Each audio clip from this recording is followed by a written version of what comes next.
disais qu'il y avait pas beaucoup de mineurs professionnels. Enfin, il y a une formation, mais en même temps, tu disais que toi, tu avais participé à des formations. Moi, j'ai fait des formations, surtout syndicales. Les formations que j'ai fait, moi, même pour la mine, hein, c'était en fonction des connaissances de tenue de terrain, de méthodes d'exploitation. C'est par rapport au CHSCT et par rapport à ce qu'on prévoyait pour moi à ce moment-là, d'être délégué mineur. Délégué mineur, c'était le représentant du personnel euh, de la mine qui avait la charge de la sécurité pour le personnel. Et c'est ce qui t'est arrivé. Oui, c'est ce que Donc, j'ai fait. après combien d'années de mine, Voilà. tu es devenu délégué? Enfin, délégué de suite, parce que j'étais délégué au forage. Hein. Mais délégué mineur, c'est vraiment une grosse responsabilité. Il faut quand même avoir une expérience de la mine pour être délégué mineur. En général, c'était des mineurs confirmés, c'était des gars qui avaient de l'expérience. Hein. Et justement, nous qui étions jeunes, parce qu'on était jeunes même si après on avait 40 ans ou 45 ans ou 50 ans, on était jeunes dans le métier. Il fallait quand même avoir une formation de terrain, d'environnement, d'ambiance, d'air, d'engin, pour pouvoir justement, du côté du personnel, pouvoir être le garant de la sécurité du personnel. Donc le délégué du personnel ou le délégué de sécurité est mineur aussi, il descend aussi. Ah oui, oui. Alors, c'est-à-dire que moi, à la mine, j'ai eu plusieurs fonctions. J'ai été délégué du personnel, j'ai été membre du comité d'établissement, j'ai été secrétaire du comité d'établissement, j'étais membre du comité central d'entreprise à Paris. J'ai répondu des délégations, il y a un certain nombre d'heures pour pouvoir assurer cette fonction. Puis à un autre moment, après j'étais délégué mineur. Et à délégué mineur, alors c'est une fonction très particulière. Le délégué mineur, il n'a pas de patron. Il n'a pas de patron. Il n'a pas de rapport de hiérarchie directe avec l'entreprise. Le seul patron qu'il est, c'est le préfet. Le préfet et l'ingénieur des mines qui est sous l'autorité du préfet. Et le travail du délégué mineur à ce moment-là, il a un certain nombre de fonctions. Par exemple, moi j'avais 4 visites réglementaires à faire, 2 visites de contrôle de poste et des visites d'accident, donc des visites de prévention d'accident. Une fois par semaine, donc, je visitais les chantiers et je faisais un compte rendu de ce qui n'allait pas ou ce qui allait bien pour que ça puisse servir d'exemple pour d'autres chantiers. Et j'envoyais ça au préfet. Chaque fois que je faisais un rapport, il fallait l'envoyer au préfet. Et le rapport que je faisais, je l'enregistrais sur le registre de la mine. Je l'enregistrais sur le registre de la mine et l'ingénieur de la mine paraphait en même temps que moi les observations que je faisais. Et lui, il faisait après son compte rendu. Si le service de mine ou le préfet lui demandait des explications, des éclaircissements. Pendant ce temps, tu étais... Alors, je travaille donc 4 jours. Ah ben oui, toujours. Tu travaillais.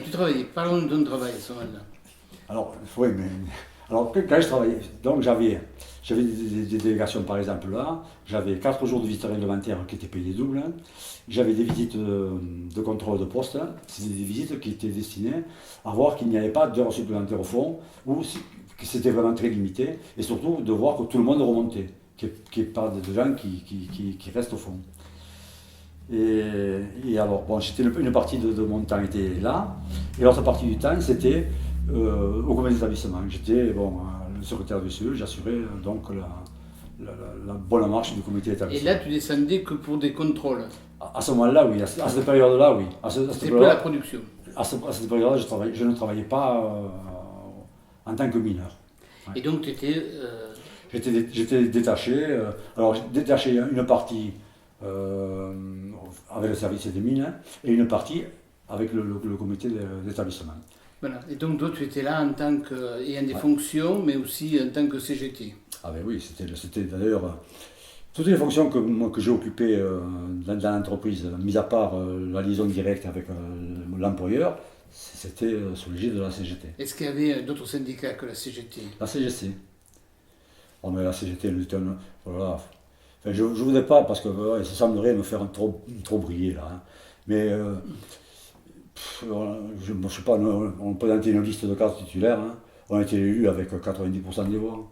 On travaillait, non, on travaillait, les délégués travaillaient. Hein, c'était pas de la frime. Hein. Et ils ne faisaient pas de la représentation. Hein, c'est des gens qui se battaient. La mine, c'est un milieu qui est dur. Le mineur, c'est quand même quelqu'un qui. La mine, c'est pas un salon de, c'est pas un salon de thé. Hein. Il faut des fois ouvrir sa gueule, comme on dit. Hein. Et donc, c'est des gens qui s'investissaient. Les délégués, ils s'investissaient. Beaucoup de mineurs sont passés par le syndicat et par la CGT. Et il y avait une vie syndicale donc. Ah, il y avait une vie syndicale qui était forte. Vous vous réunissiez régulièrement. On avait. Alors ça, c'était. Ça a été après. Il a fallu quand même se battre un petit peu contre la direction de Péchinet pour avoir nos propres installations. Parce que l'entreprise était obligée de loger le syndicat, le comité d'entreprise, etc. Et donc, on avait accès à l'entreprise. Et Péchinet, quand même, nous voir déambuler dans les bureaux, enfin, c'était pas. Alors, il nous avait attribué l'hôtel du Parc à Metz, l'hôtel du Parc, 11 avenue de Pézenas, que tu dois connaître là, et on avait tout le rez-de-chaussée de l'hôtel du Parc, tout le rez-de-chaussée. La partie de droite, c'était l'organisation syndicale, enfin les organisations syndicales, mais comme il n'y en avait qu'une, la CGC ne venant pas, c'était la partie de droite était pour le syndicat, et la partie de gauche pour le comité d'entreprise. Et on avait les bureaux. Enfin, à ce moment-là, j'avais une secrétaire qui était formidable, Madame Rouquette. On travaillait, enfin elle travaillait 3 jours par semaine, elle. Moi je travaillais 2 jours par semaine, le mardi et le vendredi, elle travaillait 3 jours par semaine. Et on avait donc, on gérait tout ce réseau social, enfin, on va revenir après dessus. Et la bibliothèque, on avait une bibliothèque, nous achetions beaucoup de livres, et les mineurs lisaient beaucoup. Les mineurs ou les femmes de mineurs lisaient beaucoup. Et en général, les femmes venaient le mercredi. Et c'était formidable. C'était la discussion qu'il y avait avec les gens qui venaient à la bibliothèque prendre des livres. Ouais. C'était gratuit, tout était gratuit. Hein. Ça, c'était formidable. C'est gratifiant. Alors, c'est quoi gérer un comité d'entreprise? Le comité d'entreprise, on avait une masse salariale, on avait 3,606, c'était énorme pour l'époque, hein. 3,606% donc de la masse salariale de l'entreprise. C'était très, hein, on avait de l'argent, ce qui permettait soit d'aider les gens, soit d'organiser des activités pour le personnel. Quoi comme activité par exemple? Voilà, comme activité, voilà, il n'y avait pas de limite. C'était la fin, une qui était la plus importante au point de vue budget, c'était l'enfance. C'était les colonies de vacances, les camps d'adolescents, les vacances studieuses, les bourses d'études que l'on donnait. C'était le poste le plus important. Ouais. Des bourses d'études pour que les enfants de mineurs puissent faire leurs études au lycée, ce que tu n'avais pas pu faire. Oui, enfin, entre autres, oui. Mais, ouais, voilà. C'est bien hein, aider les gens comme ça, parce que le comité d'établissement, il y avait 4 titulaires, 4 suppléants et un représentant de la direction. Et c'était l'ensemble qui gérait ça. Autant dire que c'est le personnel qui le gérait. Le patron, lui, était là uniquement pour veiller à la bonne distribution, à la bonne ventilation de l'argent qu'il donnait. Alors tu disais qu'il y avait eu des conflits avec la direction. Alors au départ, oui. Alors parce que je ne sais pas si c'était partout pareil, mais les employeurs, après 68, les salariés surtout après 68, ont voulu s'émanciper un petit peu. Et les patrons n'étaient pas prêts à lâcher du pouvoir, surtout sur le plan économique, sur le plan de fonctionnement. Et pourtant, ils étaient obligés. Mais ils étaient un petit peu réticents. À tel point que, par exemple, moi j'étais le secrétaire du comité d'entreprise, du comité d'établissement, je voulais gérer le comité d'établissement, alors que le patron, lui, m'avait donné, il avait institué un secrétaire qui était, il y avait un secrétaire, mais un secrétaire administratif. Et ce n'était pas au secrétaire administratif à prendre les décisions, c'était au secrétaire élu. Et là, il a fallu un petit peu se battre. Et le secrétaire qui était administratif qui était en place, c'était engagé, c'était un très brave homme. Et il acceptait difficilement. Parce que les gens n'étaient pas prêts. Les gens n'étaient pas prêts. Enfin, ceux qui étaient. Les anciens d'avant 68 n'étaient pas prêts à laisser le pouvoir qu'ils avaient, alors que c'était les prérogatives des syndicats d'avoir la responsabilité de la gestion des comités d'entreprise. Et est-ce que sur les conditions de travail, sur les conditions de salaire, vous aviez aussi des désaccords avec la direction? Ben oui. Ah oui, surtout les. Alors, la mine de nouveau, c'est un milieu particulier. Pour les conditions de travail, bon, nous avons un CHSCT et nous avons un délégué mineur qui était le responsable de la sécurité pour le personnel. Donc il y avait ces deux entités. Nous avions une médecine du travail qui était propre à l'entreprise, avec un service médical autonome qui venait pour l'entreprise, mais le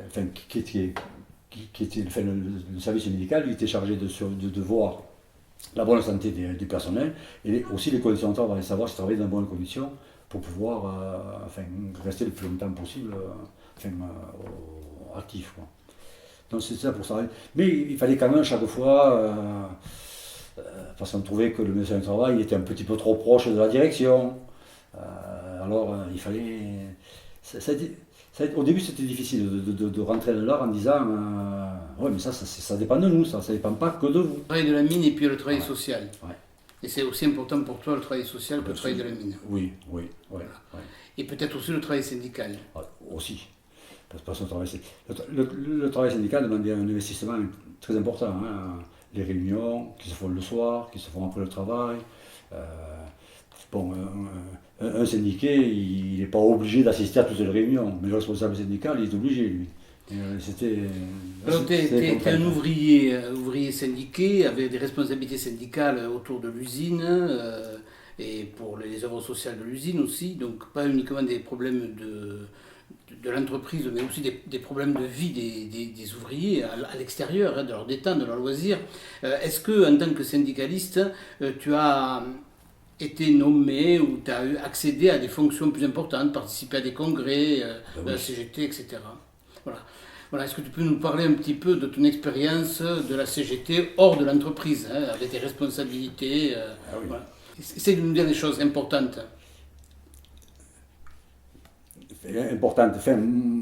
J'étais sur Metz donc, et j'ai eu la chance de pouvoir travailler avec Marcel Combarnous, qui a été maire adjoint, c'était un syndicaliste acharné. J'ai travaillé avec lui et avec lui, j'ai pris sa relève quand il a arrêté d'être secrétaire de l'union locale des syndicats CGT de Metz. Et on a travaillé longtemps ensemble. Et puis, avec l'effritement des syndicats, parce qu'il n'y a pas eu que la CGT,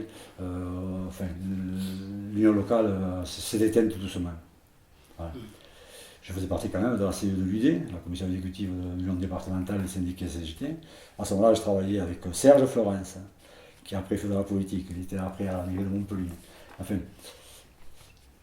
et aussi à la Confédération, je montais à Paris à la Confédération de la CGT. Et surtout à la Fédération nationale du sous-sol, qui traitait spécialement les problèmes de la mine. On m'a raconté une histoire que tu pourras peut-être confirmer ou pas sur ton expérience des grands congrès, des grandes réunions parisiennes de la CGT et de tes déclarations. Est-ce que tu peux nous raconter Oui, parce que ça s'est pas trop bien passé. Parce que là, de nouveau pareil. À ce moment-là, j'étais jeune, hein, peut-être un peu trop ardent ou révolutionnaire. Hein, et on était avec un délégué mineur de la COGEMA, qui était un jeune lui aussi. Et on était donc à ce congrès de la Fédération nationale du sous-sol. Et au cours de la discussion, de l'entretien qu'on avait avec les responsables de la fédération, on avait fait des remarques en disant il n'est pas normal que le délégué soit délégué à vie. Il faudrait qu'il ait un mandat et puis qu'il retourne à l'entreprise pour ne pas être coupé de sa base d'ouvriers, de syndiqués et de non-syndiqués pour pouvoir les problèmes qu'il y avait à l'intérieur. Ça n'a pas plu aux responsables nationaux Et nous n'avons plus été invités à discuter des problèmes avec la Fédération nationale du sous-sol. Voilà. Merci pour cette histoire. Ces problèmes-là ne sont pas uniquement dus qu'aux syndicats. Hein. On rencontre ces problèmes aussi dans les partis politiques. Hein. Alors une dernière chose sur la présence des mineurs dans la ville de Metz. Toi-même, tu t'es engagé au Parti communiste français. Oui. Est-ce que ça a un rapport avec ta vie de mineur? Ah ben oui. Alors, est-ce que tu peux nous expliquer ça? Oh, oui. Bon, même si c'est présomptueux de dire ça, le fait d'être dans l'opposition et en plus d'être communiste, hein, les échelons de la profession, je ne veux pas dire qu'ils étaient arrêtés, mais enfin, il fallait montrer les dents, il fallait vraiment se démarquer pour pouvoir accéder à la promotion. Enfin, bon, ça c'est, en général on le sait. Hein. Ou alors, l'employeur achète, hein, c'est-à-dire il fait un pont d'or au délégué pour qu'il abandonne le reste, hein, ou alors bon, le musée est tant qu'on peut. Hein. Et qu'est-ce que ça ajoute d'être au PCF quand on est délégué CGT? Est-ce que ça, dans l'entreprise, je veux dire, hein? C'est-à-dire que moi je concevais, je conçois encore que moi j'ai un idéal, j'ai un idéal d'humanisme et je me suis rendu compte qu'à l'intérieur du syndicat, ce n'était pas suffisant. Le syndicat, c'est un palier. Il faut aussi l'action politique. Je ne dis pas uniquement que le PC, mais moi, c'est là où j'étais le mieux. Après le syndicat, ou avec le syndicat, il faut l'action politique pour faire évoluer la société pour un meilleur bien-être. Et ça t'a amené à prendre des responsabilités au conseil municipal? Oui, enfin, c'est le PC qui nous a demandé, enfin, il fallait des représentants au conseil municipal, bon, c'était le 77, le programme commun de la gauche, et j'ai été élu avec M. Petasanta. Lui, c'était son second mandat, moi, c'était mon premier, parce que lui était élu avant conseiller municipal, et ça a été son premier mandat de maire à l'Union de la gauche. J'ai fait un second mandat. Mais le second mandat, c'était contre lui. Parce qu'il ne nous a pas voulu. Il n'a pas voulu les communistes. Donc nous avons créé, il n'a pas voulu les communistes et les socialistes aussi. Et nous avons créé notre propre liste avec des communistes et des socialistes. Et nous avons eu 6 élus. Mais il avait la majorité et il a été élu maire. Je voudrais simplement savoir si aujourd'hui tu es encore à la CGT ou encore au PCF. Une fois que tu n'es plus ouvrier chez Péchinier. Non. Et qu'est-ce qui t'a... Ça ne m'empêche pas de participer à des manifestations de la CGT, ou soit à cette ou l'union départementale, hein, mais je ne suis plus adhérent de la CGT. Non. C'est par un acte volontaire ou... Ni adhérent du PC. Du PC, oui, c'est volontaire. De la CGT, non, c'est par manque de lien. Manque de lien. Parce qu'il y a des possibilités d'être retraité CGT. Retraité, oui, mais c'est le manque de lien. S'il y avait par exemple, comme il y avait auparavant une union locale qui regroupe plusieurs horizons de la CGT, certainement, parce qu'il y aurait une section retraitée. Mais là, comme il n'y a rien, non, c'est vrai. Et le PC, c'est ma dernière question sur le PC. Alors le PC, c'est un peu différent. Il se trouve que, bon, c'est le hasard qui veut ça, j'étais jeune à ce moment-là, en 77, enfin après 77, je n'admettais pas le dogmatisme du PC, je voulais une ouverture du PC, je voulais qu'on libère la parole des gens, parce que j'avais l'impression d'être un petit peu muselé, soit parce que tu es jeune, tu as le temps, ou on sait, nous, tu sais pas, tu verras, plus tard. Bon, je trouvais que ça manquait d'ouverture. Et à ce moment-là, il y a eu la candidature à la présidence de la République de Juquin. Et il se trouve que moi, Juquin, il me faisait rêver. Je trouvais que c'était le communiste, ça pouvait être le nouveau communiste qui pouvait faire avancer le PC. Et il se trouve que j'ai reçu Juquin à la bibliothèque de Péchinier, dans les locaux du CE. Et suite à ça, j'ai eu peine de misère. Parce que Juquet, c'était le candidat dissident du PC qui se présentait contre Marchais. Et là, ça n'a pas été. On te fait des misères. Ça n'a pas été joli. On ne nous a pas exclus avec Louis, parce que Louis était dans le même cas que moi à ce moment-là. Mais disons qu'on a été un peu mis sur la touche.